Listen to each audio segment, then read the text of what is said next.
Hello everyone, my name is Karan Mashru. Welcome to this video. In this video, we are going to look at the solution of the problem, that is how many x. First of all, let us start by understanding the question. Given two integers L and R and a digit x. Find the number of occurrences of x in all the numbers in the range L to R excluding L and R. So basically, see, we will be given three integers L, R and x.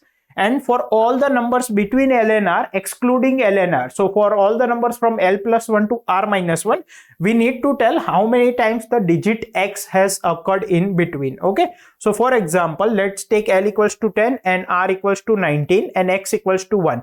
So we need to tell how many times the digit 1 has occurred from 11 to 18. So here it is 2 times, here it is 1 time. So 3, 4, 5, 6, 7, 8 and 9. So the output is 9. Okay, digit 1 has occurred 9 times in this segment. Okay, similarly you can calculate for this. You don't need to read input or print anything. Your task is to complete the function countx, which takes three integers L, R and x as input parameters and returns the number of occurrences of x in the range from L to R, while L and R are excluded. The expected time complexity is R log R and expected auxiliary space is constant.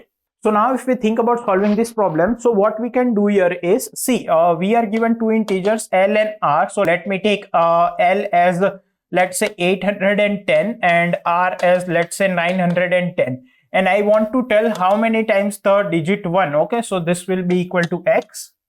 How many times a digit 1 has occurred from this range to this range. Okay, so what I will do, I will traverse one by one from 811, 812, 813 up to 909, and for every digit I will count the number of occurrences of 1 in that digit and sum it up. That will give me the answer. Now, how can I calculate the number of this digit x in one number? So let's take this example, 811.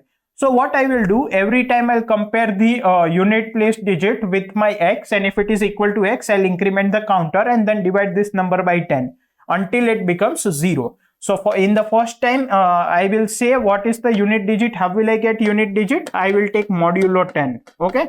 So this will return me 1, that is the unit place digit, so it is equal to 1. So I'll increment my answer counter. Okay, then I'll divide it by 10. So here the unit place digit is 1, then I'll divide it by 10. It will become 81. Again I'll take modulo 10, the unit place digit is 1. Again I will say answer plus plus because it is equal to x. Again I'll divide it by 10, it will become equal to 8. Now the unit place digit is 8, it is not equal to x. So I will do nothing. I'll again divide it by 10. It will become 0. So I'll move on to the next digit. Okay. Now how much time complexity it will take? See, we are moving from L to R. So the upper bound what I can give is what? R. The for loop will be from L plus 1 to R minus 1. So big O of R means what? A for loop of size R from 1 to R. So this is an upper bound. And one digit will take how much time? So the biggest digit is R. Okay, if we think, then the number of divisions required until before this number becomes 0 is log n base 10. Okay, because we are dividing it by 10 at every step. So this many steps will be required to calculate number of x in each digit, and the highest value of n can be R. Okay. So in order to give an upper bound, I can say R log R base 10. Okay, this will be the time complexity, and what will be the auxiliary space complexity? As such, you will not need anything, so it will be constant. Now let's look at its actual implementation. So if we look at the actual implementation, so what I have done, I have taken one answer variable which is equal to 0, and I traversed from L plus 1 to R minus 1, and I have initialized j equals to I. Now I'll keep dividing j until it is greater than 0, because for every I need to count the number of x, right? So while j is greater than 0, if the unit place digit is equal to x, then do answer plus plus, and at every step divide j by 10 and finally return the answer variable. Now let's submit this code. So let's submit it.